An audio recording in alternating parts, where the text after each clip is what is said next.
Olá, meu nome é Eric, sejam bem-vindos e eu inicio aqui através desse vídeo um novo ciclo na minha vida, certo? Que é através desse canal compartilhar com vocês conteúdos voltados para o tema de espiritualidade. E para ser mais específico, já que eu frequentemente uso a alta magia na minha vida espiritual, eu vou dar ênfase em específico à alta magia.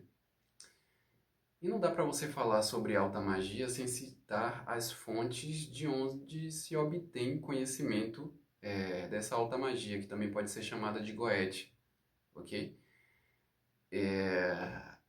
A exemplo disso, temos a Bíblia, né? Que é a coleção de livros mais traduzida no mundo, a obra mais traduzida no mundo. Também temos o livro Clavícula de Salomão, que traz o nome de uma figura importantíssima, né? Nessa outra obra que eu havia citado anteriormente aqui. Também o Lemegeton, são as obras mais conhecidas, né? Entre os praticantes de magia, de alta magia. E pensando em explanar, né, cada obra, eu vou isoladamente aqui falar um pouco mais, né, sobre o que eu tenho de conhecimento, as minhas impressões, o que eu acho de cada livro, né, com base nas minhas próprias experiências. Então, sobre a Bíblia, eu posso dizer que lendo várias vezes o conteúdo completo, né, de cada livro aí, que compõe aí a Bíblia, eu cheguei à conclusão de que é um livro que não é 100% exato.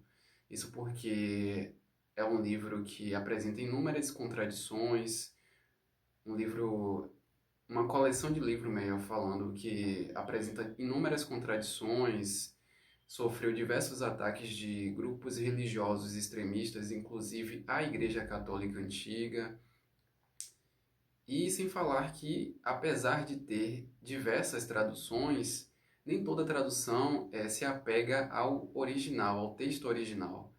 E isso deixa margem para dúvida sobre a autenticidade, a credibilidade de cada texto, né? Eu não estou dizendo aqui que toda essa coleção de livros seja descartável e que você não deva ler, que você não deva procurar conhecimento ali através dessa fonte, mas que no mínimo, aqui o meu incentivo é que no mínimo você tenha cuidado, né, ao ler e ter acesso ao conteúdo dessa coleção de livros, porque nem tudo é verdadeiro e nem tudo é falso, né? Como eu já expliquei. Já sobre o Clavícula de Salomão, então traz um nome de uma figura muito famosa, muito conhecida, inclusive na Bíblia, ok? Apesar de levar o nome de Salomão, essa obra ela não foi escrita pelo rei Salomão, certo? Até porque a Bíblia ela traz uma narrativa diferente, né? Ela não somente se contradiz entre os livros que compõem ela, certo? Como também não acompanha a narrativa de outras obras fora ela, certo? Inclusive o livro Clavícula. A Bíblia ela traz uma narrativa de condenação às pessoas que praticam magia, já o livro Clavícula de Salomão mostra que isso não é verdade, isso não é condenável, a magia ela está acessível à humanidade, inclusive para ajudar a humanidade, certo?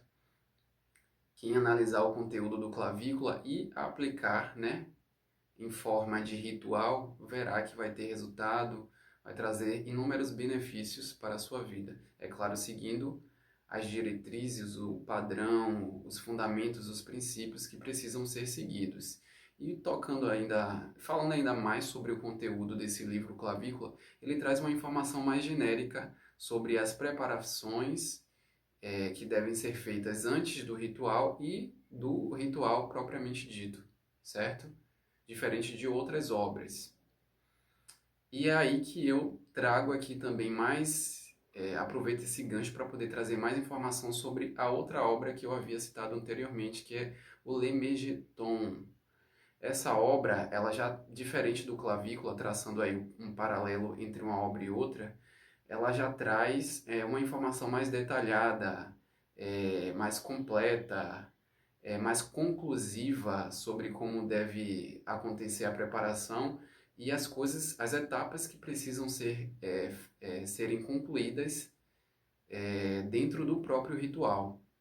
Traz informações como os conjuros, né, que você precisa, né, dentro do sistema mágico, por exemplo, o sistema mágico salomônico.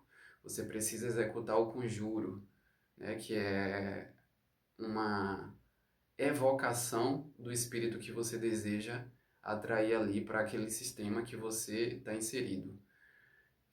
Traz os selos dos daimons, né? Diferente do clavícula que não traz os selos dos daimons. Traz selos de outros espíritos, mas não traz essa outra informação que é importante. Porque o selo seria a identificação, né? Para você conseguir acessar a divindade, o espírito correto, para não acontecer aí de você acessar uma egrégora paralela de espíritos obsessores que tem a função aí, inclusive, de imitar outros espíritos, se passar por outros espíritos, o que seria perigoso, porque os espíritos obsessores eles não são confiáveis, certo?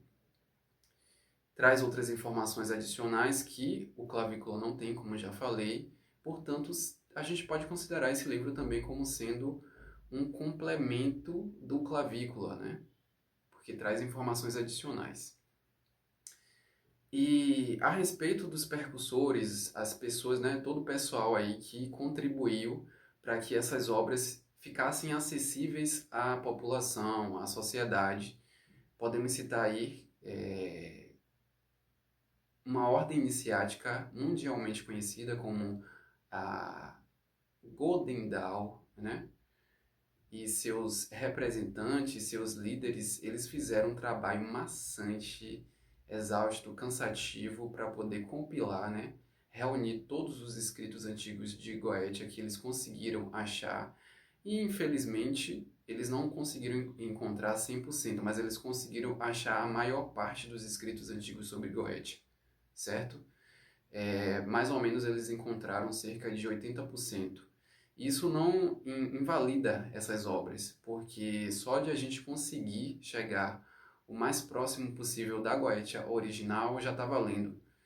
E isso também é parte do princípio de que, apesar de ter ali alguns fundamentos, algumas orientações que esses grimórios, né, esses escritos sobre Goetia trazem, isso não significa que você não possa fazer uma adaptação, né? Já que as próprias obras elas não estão na sua forma completa, né? Sobre como você deve conduzir o roteiro, o passo a passo que você deve executar em cada ritual, em cada sistema mágico, né?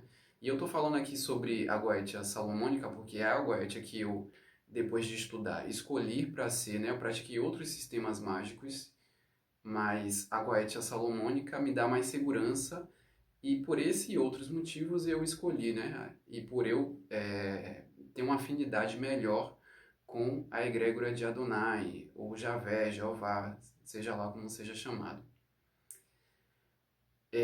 Existem outras vertentes da alta magia de Goetia, tem a Goetia luciferiana, tem a Goetia sexual, tem a Goetia patchwork, que foi um sistema que eu pratiquei antes de ir para a Goetia salomônica, tem a Goetia mental, enfim, tem diversos tipos, certo? Tem para todos os gostos. Apesar de ter essa diferença, a gente não pode usar essa diferença da forma incorreta, né? A diversidade existe em diversas camadas da sociedade, né? Em diversos aspectos de nossa vida, e a gente tem que usar de bom senso, saber respeitar as opções, as decisões de cada um, tendo como princípio a dádiva sagrada do livre-arbítrio, né? A gente não pode ir além desse direito de cada um. Então, o que tem que prevalecer é o respeito, certo? E a conclusão que eu chego é de que essas obras, apesar de terem certas falhas, certas coisas que deixam margem para a dúvida, Isso não significa que a gente tenha que evitar o contato com as egrégoras de alta magia, pelo muito do contrário.